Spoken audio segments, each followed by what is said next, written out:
Welcome to Super Nutrition Academy's Health Class with your host and registered holistic nutritionist, Yuri Elkaim. Tune in each week for up-to-date insights on breaking health news and best practices on how to eat for awesome health. It's time to get smarter, healthier, and regain your sanity in a world of information overload. And don't forget to join Yuri at supernutritionacademy.com so you too can master your nutrition and health.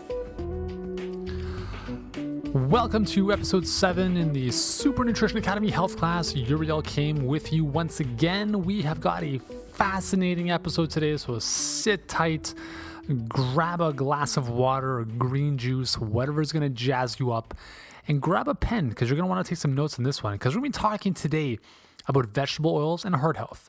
Now, we've mentioned this topic actually several times over the past couple podcasts, and I'm kind of beating a dead horse, but there's a very definitive purpose for this. I want you to fully understand the importance of oils and fats and what to look out for on a daily basis. Okay, this stuff is very important to understand. So today we're going to be looking at some recent news with respect to heart health and some really a new big crazy study that is making the medical and scientific community reevaluate some stuff that was done 40 years ago. I'm also going to tell you about the nonsense that is the Heart and Stroke Foundation's health check program here in Canada. And I'm sure there's one in the States that I can't remember of right now, which is pretty much the same.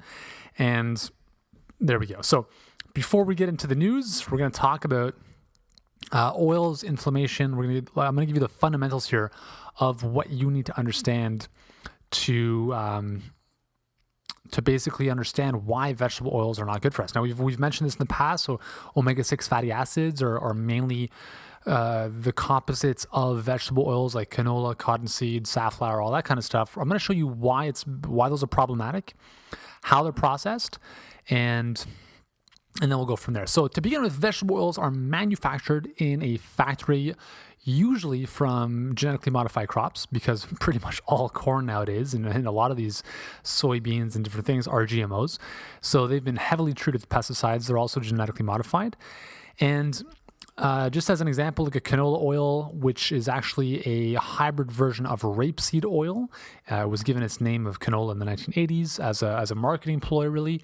It contains a high amount of toxic urusic acid, which is poisonous to the human body. Canola oil is an altered version, also called low erucic acid rapeseed or lear, and is again commonly genetically modified and treated with high levels of pesticides. So right there, if we just stop for a second, right there in and of itself should be a great indication that canola oil should not be in your kitchen, your pantry, in your vegetable, and your salad dressings, anything.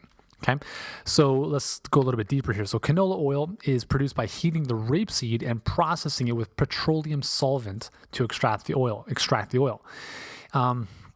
Then it goes through another process of heating and the addition of acid, which is used to remove nasty solids such as wax that occur during this first processing. Now, at this point, the newly created canola oil must be treated with more chemicals to improve its color and separate the different parts of the oil. So if you go to the grocery store, you'll see canola oil, which kind of looks yellow.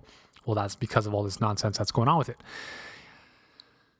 Then, finally, because of all this chemical processing, it's created a harsh smell. So now canola oil must be chemically deodorized in order to remove a lot of that harshness, just so consumers will be able to tolerate it. So then, that's kind of like your oil, your liquid oil. Now, if you want to take vegetable oil like canola oil and turn it into margarine, well, it undergoes an additional process known as hydrogenation. And this is basically turning an oil into a solid at room temperature. Unlike saturated fats like butter, coconut oil, and so forth, vegetable oils are not naturally solid at these room temperatures and must be hydrogenated to accomplish this. Okay, so during this process, those lovely trans fats that we've all heard of are created. Okay, so trans fats are dangerous. We're not going to go into the chemical. I'm not going to show you the chemical bonds and what they mean. It's tough to do that over audio, but just understand that the process of hydrogenation creates trans fats, and trans fats are very, very, very, very deadly with respect to heart health. Now, with respect to that's kind of in a nutshell how a lot of these vegetable oils are produced and how they are converted into margarine. And we've talked about the fact that, if you're going to choose between butter and margarine, we'll definitely go with butter because it is an actual natural thing. It's actually got some good properties for you. So let's look at the history of vegetable oil consumption. Now, as you can imagine, if we look at, let's say 100 years ago, the early 1900s, vegetable oils were almost, non-existent. I'm not too sure how many of our grandparents or great grandparents were processing canola oil, but I don't think there were many factories doing so. And we've seen trends that have shown us this. However, this has changed dramatically. Today, in the late 2013, the consumption on average of Americans of vegetable oil is 70 pounds of vegetable oil per year. That's crazy. 70 pounds. That's crazy. Okay. Now, when you consider that a lot of these oils, these crops have been genetically modified, they've been just, plastered with pesticides and the amount of inflammation they cause in the body, you can see why we've got some serious health problems on our hands. So if we look at canola oil specifically, we've seen and understand that this is a lot to do with money. Okay, obviously a lot of the food industry is heavily money based, and there's a lot of lobbyists that support canola oil and different crops because there's huge money behind them. So in 1985, canola oil was granted for use in U.S. food markets. It literally shot from non-existent to through the roof in 1985. At the same time, we saw a decrease in butter. Now, obviously, there's a lot of marketing ploys out there and probably a lot of false advertising that was saying that, butter is making us fat and creating heart disease. Therefore, there's this new thing on the market called canola oil, and a lot of people probably switched over just the same as they did to margarine. At the same time, we've seen a huge increase in soybean oil production and consumption, specifically from, I would say, about based on the graphs that I'm looking at here. Again, I'm just kind of pointing to making reference to a couple graphs that are from the USDA and different organizations like that. Obviously, I can't show this to you in audio format, but basically with soy oil production, we're looking at about 1970, where it really kind of shot through the roof. And up until about 1999, consuming about 25 pounds of soybean oil per year. It's a lot. Corn oil consumption is shot through the roof. Again, in and around, about 1975 was really when it kind of skyrocketed. And it's just out of control. So again, what's wrong with them? Okay, so the problem with these vegetable oils is that the fat content of the human body is about 97% saturated and monounsaturated fat. So monounsaturated fat being olive oil as an example, saturated fat being coconut oil, butter as main examples. Only 3% of the fat content in the human body is made up of polyunsaturated fats. Okay, so polyunsaturated fats are like omega-6s, omega-3s. Half of that 3% is omega-3s, half is omega-6, roughly. Okay. So that's kind of the way things should be. But as we've talked about, the problem is that this omega-6 nonsense has gotten out of whack. And the ratios, the ideal ratio of omega-3 to omega-6, as we talked about, is about 2 to 1. Some people say 1 to 1 omega-6 to omega-3. However, nowadays, based on our current diets, that ratio is about, in some cases, 10 to 20 to 1 omega-6 to omega-3. So you can see how out of whack that has become. And if we're looking to keep these things more or less at par, we're consuming 10 to 20 times more omega-6 fatty acids than omega-3, which means that we're creating a lot of inflammation in the body, and inflammation leads to, you name it. I mean, cancer, heart disease, diabetes, everything. Okay, so it's pretty significant. I'm just scrolling through my notes here. So let's look at some specific oils. Okay, so let's actually before we get into that, I want to show you some really interesting stuff. There was really interesting article called "Icosanoids and Ischemic Heart Disease" by Stefan Guillenet. And I believe he's a biochemist, and he was showing the mortality rates from heart disease among a lot of different countries. And he correlated the heart disease versus the amount of omega-6s found in human tissue. So essentially, it's pretty much a linear graph as I'm looking at it right now. So essentially, the more omega-6s were in human tissue, the greater the mortality from coronary heart disease. And so at the lower end of the spectrum, we had Greenland and Japan, which pretty much had, they pretty much had negligible amounts of omega-6s and obviously a little bit higher amounts of omega-3s. But at the very, very top, we have USA, literally bringing home the gold medal. So essentially the US population has the highest consumption of omega-6 fatty acids, and as a result, they've got the highest mortality as a result of coronary heart disease, which is pretty significant. So obviously, with food and nutrition, we can never say that something is cause and effect, but with this kind of stuff, we're seeing a huge correlation between that. Also, on that same notes, several studies have shown that decreasing that omega-6 to omega-3 ratio from, let's say, 10 to 1 down to 1 to 2 to 1 or 1 to 1 is very protective against chronic degenerative diseases. You name it, like coronary heart disease, stroke, arthritis, the whole bit. One study showed that replacing corn oil with olive oil and, in this case, canola oil somehow, getting that ratio in a 4 to 1 from about 10 to 1 led to a 70% decrease in total mortality. Okay, that's a pretty significant difference. So massive stuff. So with that understanding, let's look at a couple of the oils, some of the most popular oils, and look at the difference between content of omega-6 and omega-3. So first of all, let's look at flaxseed oil. Flaxseed oil has been touted as a very, very high in omega-3 fatty acids. Well, it is and it kind of isn't. The ratio is good, okay? So it has a good ratio. It's about a 3 to 1 ratio of omega-3 to omega-6, so that's good in terms of balancing. It's got 57% omega-3, 14% omega-6. That's pretty good. Walnut oil, it's actually 52% omega-6, 10% omega-3. Okay, so even though it does have omega-3s, it does contain quite a bit of omega-6. So if you're going to have walnuts, again, just, in moderation. Canola oil, 20% omega-6, 9% omega-3. So it's not as, canola oil, although it is, I would never recommend consuming it because of how it's processed, is not as high in omega-6 as some of the others are. Still, I would highly recommend avoiding it. Soybean oil, 51% omega-6, only 7% omega-3, so that's a huge jump. Peanut oil, almost no omega-3, 32% omega-6. So again, we don't want to overdo the peanut butter. We don't want to overdo the peanuts in general.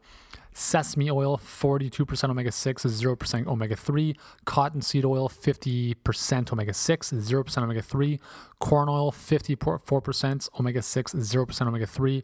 Sunflower, 65% omega-6, 0% omega-3, and safflower oil, the reigning champion of omega-6, that's 75% omega-6, 0% omega-3 content. Okay, so safflower oil really is the be-all and end-all of oils you want to avoid, okay, because it is almost exclusively omega-6 fat.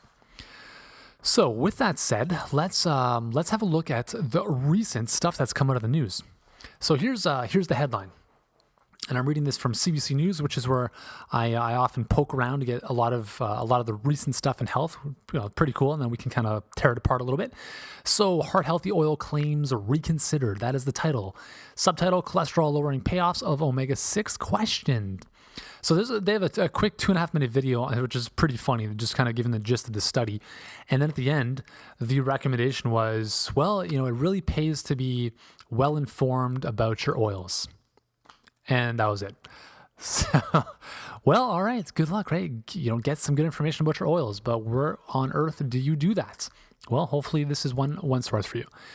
Okay, so let's look at the study. So this was a study that was it was called the Sydney Diet Heart Health Study.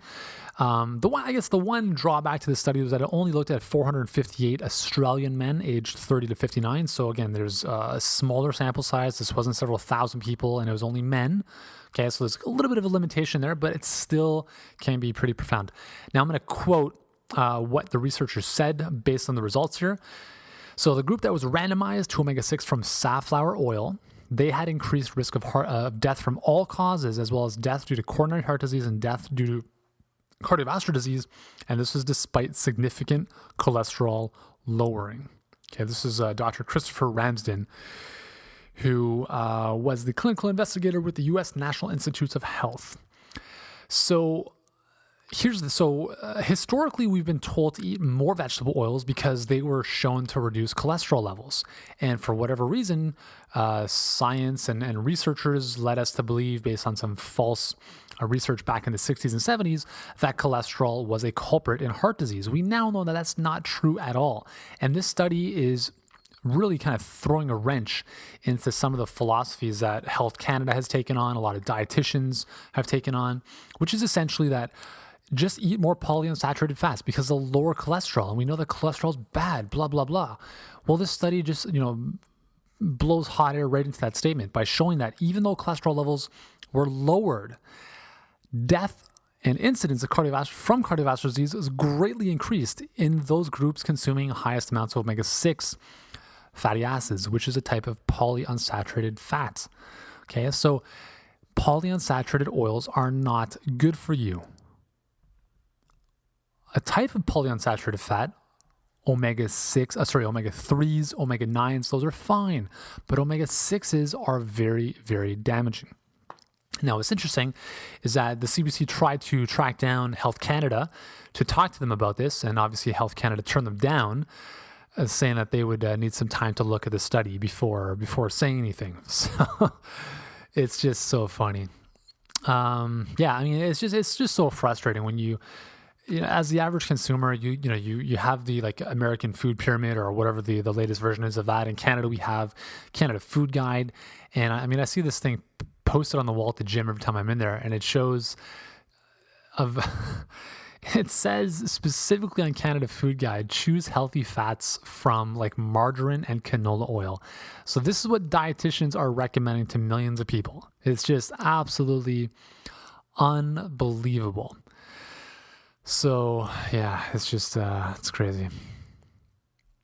Okay, so anyways, so in this study, the men in the Sydney Health study were getting about 15% of their total calories from omega-6. That's pretty high. That's pretty significant. That means you got to be eating a lot of garbage. In Canada, by contrast, most Canadians are getting about 7% of their daily intake from omega-6s.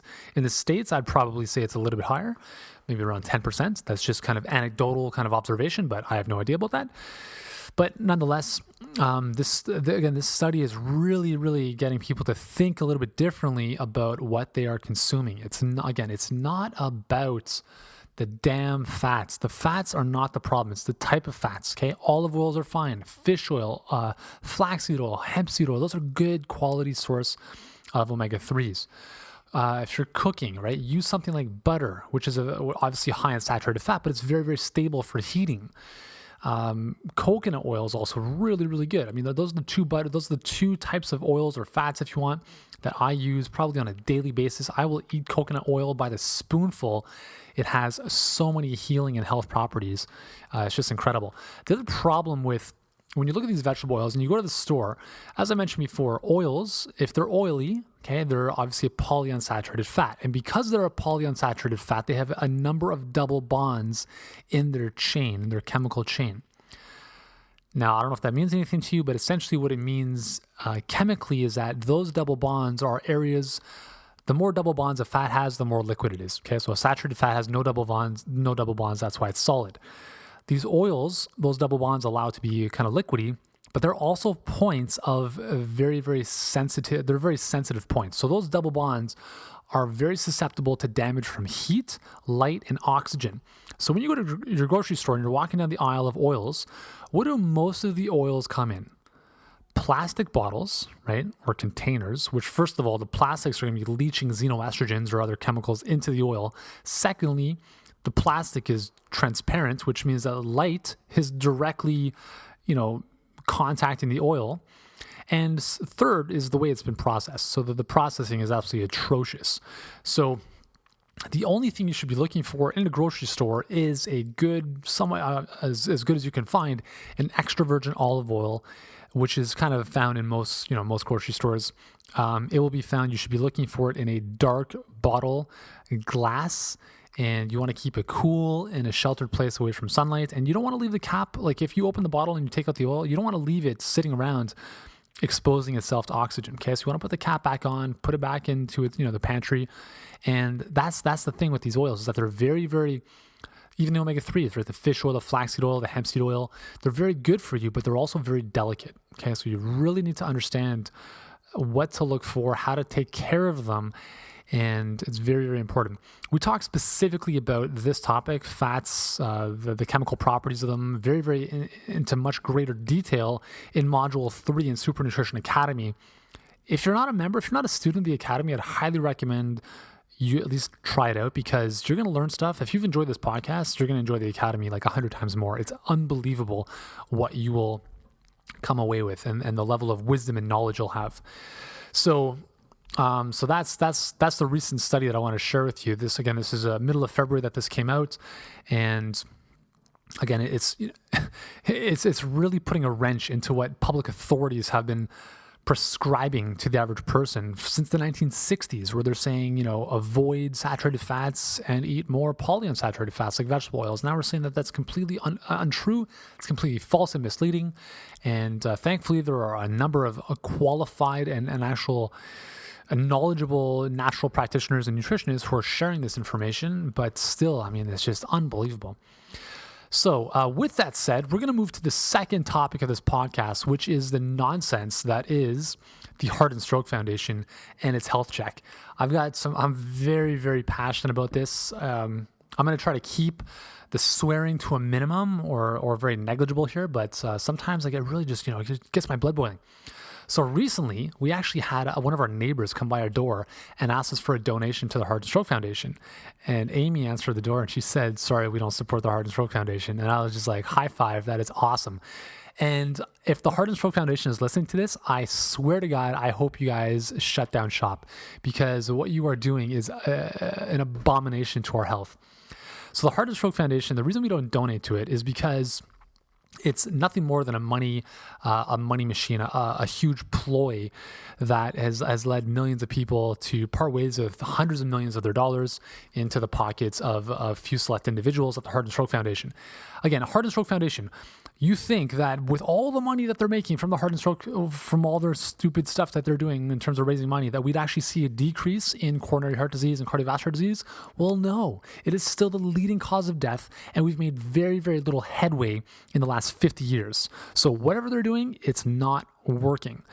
As an example, they came out with this thing called the health check program in Canada. So it's this little health check, like a check mark that they put on certain products to show consumers that, hey, you know what? Yes, this soup, even though it's loaded with sodium, gets the health check from the Heart and Stroke Foundation. So a couple years ago, I was on breakfast television here in Toronto, and I was talking specifically about this topic, and I brought in a number of canned goods and packaged goods because those are the only products in the grocery store that get a health check. God forbid you should put a health check on a banana.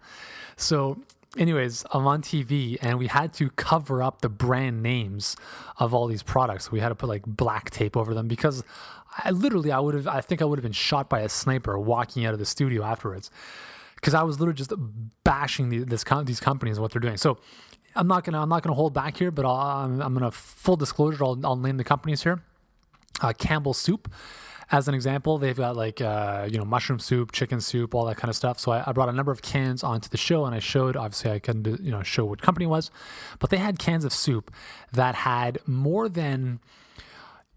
It was like one serving. Okay, so one serving was like 1/4 of a can. One serving had 1,400 milligrams of sodium in one serving. So in the can, there's like 4 times that amount. So let's just round up to 4,000.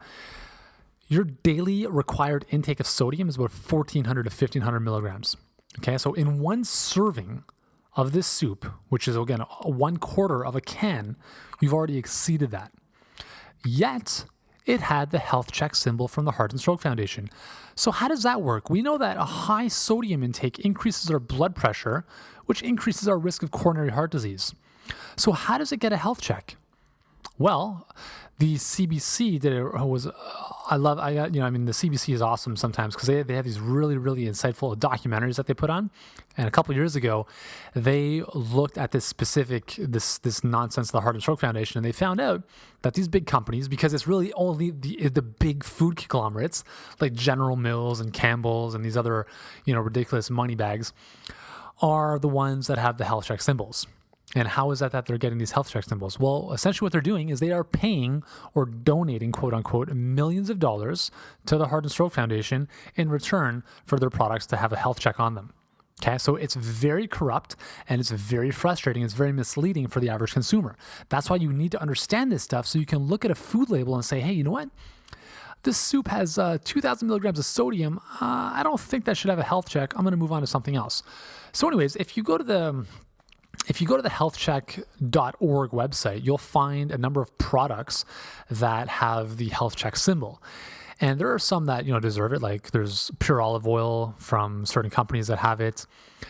But here's some other fun stuff. So the 100% sunflower oil, 1 liter from Overwadi Food Group, which has, again, is 100% sunflower oil. And we just saw that sunflower oil is 65% omega-6 fatty acids, which we now know, and we've known for decades, but apparently it hasn't been in the mainstream. We know that omega-6 is deadly for cardiovascular health. Yet, the sunflower oil gets the health check. Why? Probably because it has no saturated fats. Shall we move on? Canola oil from all sorts of different companies all have the health check symbol. Let's move on to the next page. Actually, I'm just in the oils here. So let's go to the actual... this is fun. Okay, so the funny thing is that it says the nutrient criteria. So it says the health check nutrient criteria are developed by the Heart and Stroke Foundation's registered dietitians who are absolutely ridiculous. And I have an issue with dietitians. Based on recommendations in Canada's food guide and are reviewed on a regular basis. The criteria are evidence-based. They're supported by research and are reviewed on an ongoing basis. Other factors that influence the criteria include evolving scientific evidence, advice of volunteer experts on the Health Check Technical Advisory Committee, policy directions of the Foundation, purchasing patterns of Canadians, and market realities. Whatever that means. Okay, so let's go to find a health check product. Let's go to, and they have everything. I mean, canned everything, canned. Dry. Let's just go to canned vegetables. Okay, so they've got oh my goodness, canned mushrooms, canned. I mean, it's almost like every product in the store has one of these health checks. Yeah, it's just crazy. So, anyways, I mean, what I would suggest is if you live in Canada, go through your aisles just as an exercise and go through the different products that have a health check symbol on them. Do they contain any kind of omega-6 fatty acid in their ingredients list? Do they contain canola oil, soybean oil, corn oil, safflower oil, sunflower oil? If they contain any of those, well, it probably should not have a health check. Is the level of sodium in there relatively high? If so, then, why does it have a health check? And just understand that this is a very corrupt industry. The Heart and Stroke Foundation is doing absolutely nothing, zero zilch, to improve the heart health of Canadians, or pretty much anyone for that matter. And that's one of the biggest reasons I will never donate to them. And I believe personally that I'm doing a much better service to the general public by coming out with the nutrition programs that I have and disseminating this kind of information. Because I've seen time and time again, we've helped, over 75,000 people now, and with people with diabetes, heart disease, and you name it. Every single time, in every single case, people have come back to us saying my blood pressure's come down, my blood cholesterol's come down, my blood sugars have regulated. And what have they done? They've simply eaten more natural foods. They've moved away from the garbage that we're talking about here. And that is why it's very important that you're learning this information, because it's just shocking what is out there in the grocery stores and the kind of nonsense information that's being shared. So, I hope that gives you a better understanding of why vegetable oils have a negative impact on heart health. So our basic action steps: stop using canola oil, stop using corn oil, soybean oil, sunflower oil, safflower, cottonseed, margarine. Look on the ingredient labels of various products. And if they contain any of these oils, you'll see this in chips of all kinds, cookies, pretty much anything in a box or package will contain these oils. Stop, put it back on the shelf, and move to the produce aisle, okay? So it's really as simple as that, moving away from the processed garbage, moving towards natural plant foods. Obviously, if you're going to eat meat, that's fine because it's actually like a natural source of fats and other things. And there we go. So that is it in a very large nutshell. Vegetable oils and heart health. I hope you've enjoyed this episode. Again, if you haven't already, be sure to subscribe to the Super Nutrition Academy Health Class podcast on iTunes so you don't miss a single episode. Also, leave a review or a rating. Let me know what you think of the podcast. Leave it on iTunes so we can get this podcast ranked up higher so more people can learn this information. And as always, join me on the blog at supernutritionacademy.com/blog to leave me your comments, opinions, whatever you want. And I look forward to seeing you in the next episode.